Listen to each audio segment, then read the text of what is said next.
నువ్వే కావాలి. బంతే ఇదిగో. మీరెందుకు సార్ కడగటం? నేను తోమేవాడిగా. నేను కడగలేదు నాన్న, తిన్నానంతే. నువ్వే కడుగు. ఎందుకు కడగటం? సబ్బు వేస్ట్. మూర్తి గారు, మూర్తి గారు చూసా, ఒక్క పేరు పిలిస్తే ముగ్గురు వచ్చారు. ఇది పద్ధతి అంటే. కానీ పిలిచిన ఆయన మాత్రం రాలేదు. అదో పద్ధతి. మూర్తి గారు లేరండి? మూర్తి గారు ఆయన బ్రదరు వాళ్ళ ఫ్రెండ్ ఇంట్లో గృహప్రవేశం ఉంటే అక్కడికి వెళ్ళారండి. మీరు? మగ పిల్లి వారి తరపు నుంచి వచ్చాం. అంటే పెళ్లి కొడుకు నాన్న ఉన్నాడు కదండి, ఆయనకు ఓ నాన్న ఉన్నాడండి, ఈయనకి ఓ నాన్న ఉన్నాడండి. అదృష్టం కొద్దీ ఏళ్ల నాన్నకి ఓ నాన్న ఉన్నాడండి. ఏళ్ల నాన్న నాన్న, ఆళ్ల నాన్న నాన్న అన్నదమ్ములు పెట్టలేదు. ఓహో. ఈడు అదృష్టం కొద్దీ ఈడికో బెల్లం ఉందండి, అది నా సెల్లులండి. నా దురదృష్టం కొద్దీ నేను ఈడికి బావనండి. ఇంతకీ మీరు పెళ్లి కొడుకు ఏమవుతారో చెప్పలేదు? అయితే మీకు అర్థం కాలేదన్నమాట. పెళ్లి కొడుకు నాన్న అంత అక్కర్లేదు, ఒక్క మొక్కలో చెప్పండి. నేను బాబాయ్ అవుతాను, ఈడు మామయ్య అవుతాడు. పెళ్లి కూతురుకైతే ఈడు బాబాయ్ అవుతాడు, నేను మామయ్య అవుతాను. ఈయన బాబాయ్ గారును, ఆయన మామయ్య గారు. పిల్ల మరి కొరసైపోద్దేమో. దానిలో ఆడికేం నచ్చిందో మనకేం తెలుసు. ఏం చదువుతున్నావు అమ్మా? 9th class. పెళ్లి అయితే చదువు మానేస్తావా? దానికి పెళ్ళైతే నేనెందుకు మానేడు? ఏమండి, పెళ్లి కూతురు ఈ అమ్మాయి అండి, ఆ అమ్మాయి కాదు. అచ్చం మాధురి దీక్షిత్లాగా ఉన్నావమ్మా. మహాలక్ష్మిలా ఉన్నావు అంటే మూటుగా ఉంటుందని అలా అన్నాలే. ఒళ్ళంతా చమత్కారమే. ఏగో అమ్మా, ఇంట్లో పెట్టు. ఏంటివి? మొక్కజొన్న పోతులమ్మా, జాగ్రత్త లోపలెట్టు. ఏట్రా అందరూ వెళ్ళిపోయారు? పద్ధతే. పెద్దోళ్ళం మనం మాట్లాడుకుంటుంటే మధ్యలో ఎందుకని. అయ్యో, వాళ్ళని చూస్తే లంచ్ చేసేదాకా వెళ్ళేలా లేరు. ఏం చేస్తారు, గిన్నెలు కూడా కడిగేశాంగా. నాకు వంట కూడా రాదు. వెంకీకి వచ్చిగా చిన్నప్పటి నుంచి వాళ్ళ డాడీ కొండి పెట్టేవాడుగా. ఆ రోజు ఆవేశంలో తప్పుగా చెప్పాను. యాక్చువల్లీ నాన్న వండి పెట్టేవాడు, నేను తినేవాడిని. ఇప్పుడు ఎలా?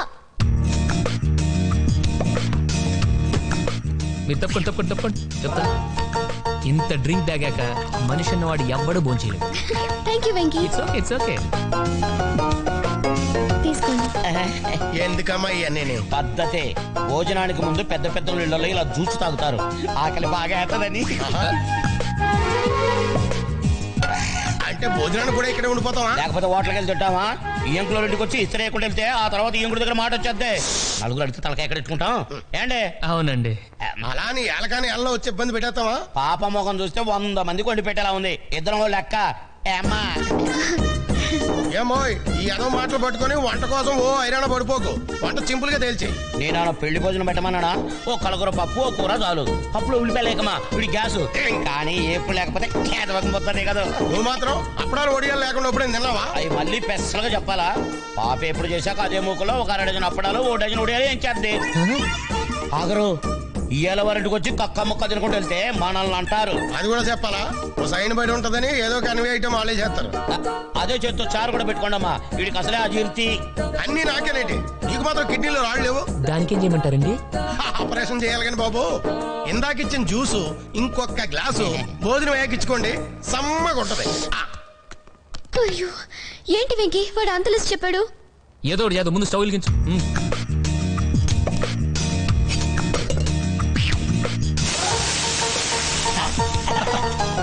ప్రతి నిమిషానికి ఇలా నీళ్లు చల్లుతూ ఉండండి, ఓకే?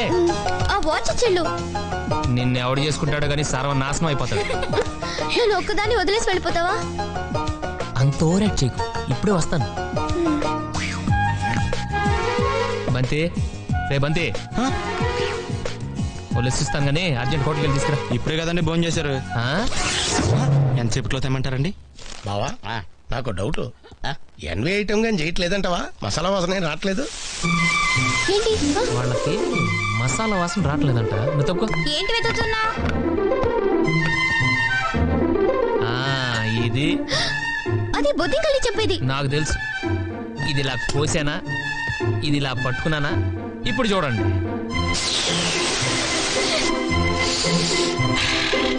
చూసా, గసగసాలేసి నూరినట్టు కమ్మగా ఘాటుగా ఎంత చక్కని వాసన వస్తుందో. పద్ధతి లేనేదో.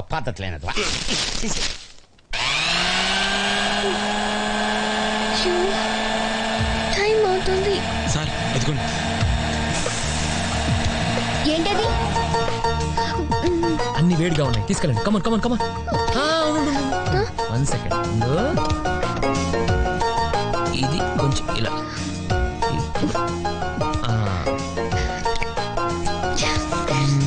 అది కొంచెం అలా. ఓకే, ఇప్పుడు నిజంగా వంట చేసినట్టుంది. ఇక వెళ్ళి.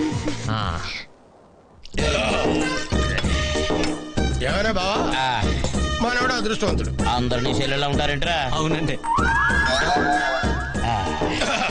ఇలాంటి భోజనం చేసిన తర్వాత ఒక్క కిళ్ళి వేస్తే ఉంటది బావా. స్పెషల్ గా కిల్లీలు కూడా కట్టించారా? అబ్బే స్పెషల్ గా చెప్పక్కర్లేదండి, భోజనం ఆర్డర్ అయితే కిల్లి వాళ్ళే ఫ్రీగా ఇస్తారు.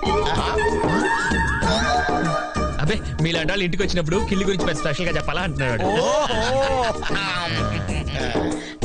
మరి వెళ్ళొస్తానమ్మా, నాన్నగారు వస్తాడు కానీ అని చెప్పు. వెళ్ళొస్తా బాబు.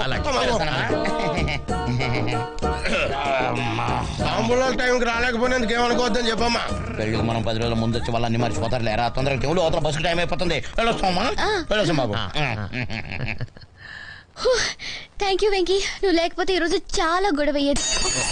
అబ్బే అంత థ్యాంక్స్ చెప్పనక్కర్లేదు, అంత వద్దు. సరే మీరు వెళ్ళి డ్రెస్ తీసుకోండి, వెళ్ళండి. నువ్వు? నేను మనవాడితో కొంచెం కిళ్ళి గురించి మాట్లాడొస్తాను. మీరు వెళ్ళండి వెళ్ళండి. సరే ఏనా కిళ్ళి సంగతి ఏంటి? సరే sir please sir.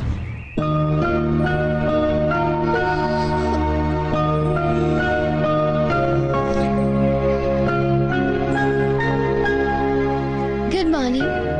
Good morning. ఇప్పుడే లేచావా? 9 దాకా పడుకోవడానికి కూడా మనిషికి అదృష్టం ఉండాలి. ఎక్కడికి?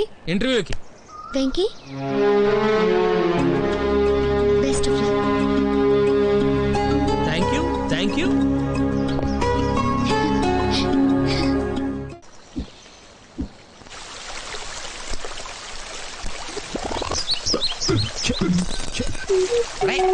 ఏంట్రా నువ్వు చేస్తుంది? మొక్కలు తడుపుతున్నావు. ఏమన్నా అంటే అన్నా ఉంటారు కానీ రోజు క్లబ్ లో ఆడతారు కదా, ఇంట్లో కూడా ఎందుకండి దరిద్రం? పిచ్చి బండి కర్ణం మల్లేశ్వరి ఒలింపిక్స్ 4 ఏళ్ళకి ఒకసారే కదా అని రోజు వెయిట్ చేత్తడం మానేసి రిలాక్స్ అయిపోతుందా? సచిన్ టెండూల్కర్ 1 డే ఆడినప్పుడే కొడదాంలే అని ఎవ్రీడే నెట్ ప్రాక్టీస్ చేయకుండా ఉంటాడా? ఇది కూడా అంతేరా. క్లబ్ లో ఆడతాం కదా అని మిగతా టైంలో ఆడకుండా ఉంటే హ్యాండ్ రేజ్ అవదు, డల్ అయిపోదు. వెంకీ ఏమైంది వెంకీ? ఇంటర్వ్యూ ఏమైంది సార్? సారీ అని ఉంటారు. రే బంతి, ఈ రోజు నుంచి నా లైఫ్ లో గోల్డెన్ డేస్ అయిపోయారా. సెలెక్ట్ అయిపోయాను రా.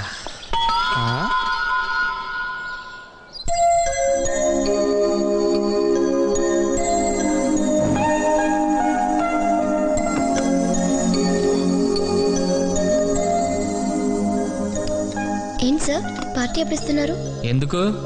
జాబ్ వచ్చింది కదా. వస్తే జీతం ఇస్తారు కదా. కావాలంటే జాబు జీతం 2 నువ్వే తీసుకో, పార్టీ కూడా ఇవ్వక్కర్లేదు. అంటే నీకు పని చేయడం ఇష్టం లేదా? ఉద్యోగం చేయడం ఇష్టం లేదు. నాకు తెలుసు, మీ డాడీ ఉత్తరంలోనే రాశారు. ఫైనల్ గా చెప్తున్నాను, అవతరం గురించి ఎత్తుకో. లేకపోతే ఏంటి, మీ నాన్నవ నువ్వు విమానం ఎక్కి విదేశాలు వెళ్ళాలంటుంటే నువ్వు ఇక్కడ ట్రాక్టర్ ఎక్కి పొలం తులుతానంటావు. తప్పేంటి? తప్పు కాక ఇంకేంటి? ఇన్నాళ్ళు కష్టపడి చదివించింది నువ్వు అనకాపల్లిలో వ్యవసాయం చేసుకోవడానికా? అంటే 25 ఏళ్ళు నన్ను పెంచారు కాబట్టి నేను అమెరికా వాళ్ళు 10 ఏళ్ళు డబ్బులు పంపిస్తే లెక్క సరిపోద్ది చెల్లు.